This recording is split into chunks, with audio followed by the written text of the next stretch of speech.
Hello student, welcome to Equator Academy Dehradun. और हम लोग आपके आने वाले आईएएस प्रीलिम्स एग्जामिनेशन के लिए एक और न्यूज़पेपर से हम लोग एक न्यूज़ लेके आए हैं जो मुझे लगता है कि आपके एग्जाम में आ सकती है। जैसे कि इस न्यूज़ का आप जो इमेज है समझ गए होंगे।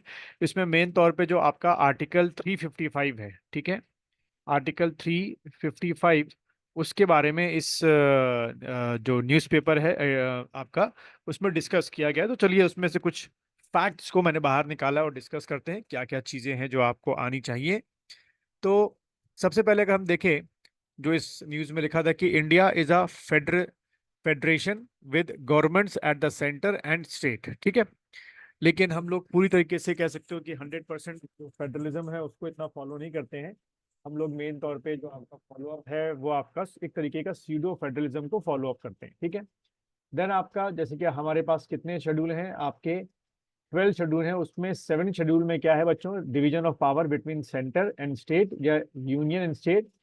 और 7th शेड्यूल में जो है वो आपकी क्या बताई गई है, 3 टाइप ऑफ लिस्ट बताई गई है। सबसे पहली क्या होती है, यूनियन लिस्ट होती है, उसके बाद स्टेट लिस्ट होती है, उसके बाद क्या होती है, कॉन्करेंट लिस्ट आपकी बताई गई है। और इसी लिस्ट के अकॉर्डिंग जो है बच्चों क्या दिए जाते हैं, आपका डिवीजन ऑफ पावर बांटी गई है, ठीक है। फिर under this scheme it is the domain of the state government to maintain law and order, ठीक है। तो यानी कि लॉ एंड ऑर्डर की जो रिस्पॉन्सिबिलिटी है under the structure of the constitution, वो किसको दी गई है, वो आपके स्टेट्स को दी गई है in their respective state. The emergency provisions are provided under the article क्या, पार्ट आपका 18 of the constitution. Article 355 and 356 deal with primarily with the affairs of government in a state under this part, ठीक है। यानी कि article 355 और 356 main तौर पे ये देखता है कि जो रिस्पॉन्सिबिलिटी आपकी स्टेट गवर्नमेंट को दी गई है, वो रिस्पॉन्सिबिलिटी स्टेट गवर्नमेंट परफॉर्म कर रही है कि नहीं कर रही है, ठीक है। मेन तौर पे आपको ये ध्यान में रखना पड़ता है, ठीक है। तो इसी न्यूज को अगर हम लोग आगे देखें, क्या लिखा हुआ है, article 355 impose a duty on the centre to protect every state from external aggression and internal disturbance, ठीक है। तो यहाँ पे आर्टिकल 355 है, वो सेंटर को ये दो ड्यूटीज जो है वो कर देता है, ठीक है। तो ये जब आप अपने आंसर को लिखने बैठेंगे मेंस में या प्रीलिम्स में, तो वहां पर ही आपसे पूछ सकते हैं प्रीलिम्स में कि बताओ under which article it is the duty of the centre to protect the state from external aggression and internal disturbance. तो क्या टिक करोगे बच्चों, आर्टिकल 355 टिक करके आप लोग आओगे, ठीक है।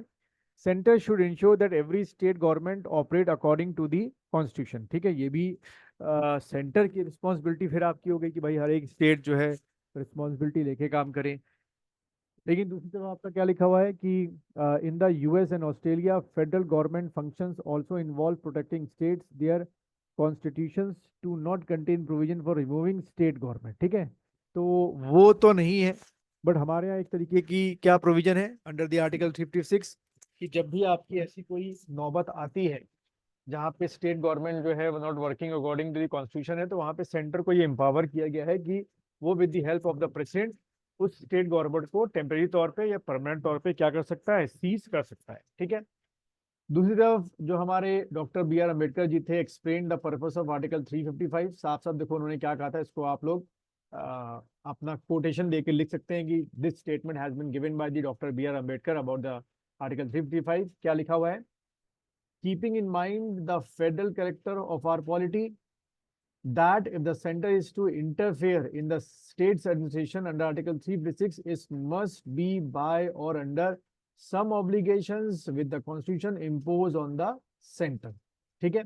यानी कि यहाँ पे वर्ड जो है वो यूज किया गया है ऑब्लिगेशंस, यानी कि सेंटर जो है वो अंडर द आर्टिकल 356 अगर स्टेट के कामों में या स्टेट के एडमिनिस्ट्रेशन में या स्टेट की जो इलेक्टेड गवर्नमेंट है उसमें अगर कोई इंटरफेयर करता है तो बहुत ही रेयर कंडीशन पे करे एंड सम ऑब्लिगेशंस, यानी कि उसको सेंटर को जो है वो खुली छूट नहीं मिलनी चाहिए। ये भी इसी में बात आपकी बोली गई है।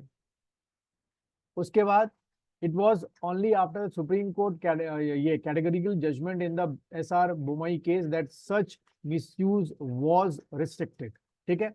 यानी कि इसके पहले जो है आप कह सकते हैं कि सेंटर जो है अपनी मनमानी किया करता था, ऐसे आप कंक्लूजन निकाल सकते हैं। लेकिन SR बोमई केस के बाद खास तौर पे उसको क्या होना पड़ा, थोड़ा इसके लिए अवेयर होना पड़ा। ठीक है, फिर उसके बाद तक court held that article 356 should be imposed only in event of breakdown of constitutional machinery. तभी आपका हो, जब स्टेट की कॉन्स्टिट्यूशनल मशीनरी ब्रेकडाउन हो तभी करें।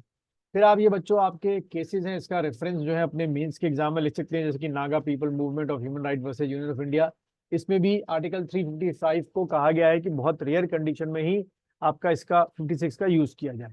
ठीक है, और उसके साथ ही आपका सरकारिया कमीशन सेंट्रल सेपरेशन पे बनी थी, national commission to review the working of constitution, Punchhi commission, ये सब इसी बात को बोलते हैं। लेकिन दूसरी तरफ इसी बात में बोला गया है, अखबार में बोला गया है कि मणिपुर में लगातार जो आपके काफी साइन से इनोसेंट सिविलियंस मर रहे हैं, वुमेन चिल्ड्रंस आपका हो रहे हैं, looting of ammunition, police armour, drone, missile attack, तो cannot be viewed as ordinary. तो यानी कि इस राइटर के अकॉर्डिंग अब तक तो मणिपुर में क्या लग जाना चाहिए था, प्रेसिडेंट रूल लग जाना चाहिए था। ठीक है बच्चों, तो ये आर्टिकल के कंक्लूजन है, 355 से रिलेटेड क्वेश्चन इसमें आ सकता है। तो अगर आपको ये वीडियो अच्छा लगे तो लाइक कीजिए, शेयर कीजिए, और अगर आप ऑनलाइन कोचिंग करना चाहते हैं IAS IFS UK PCS CDS ACF की, तो ये मेरा व्हाट्सएप नंबर है, आप इससे मुझसे कांटेक्ट कर सकते हैं।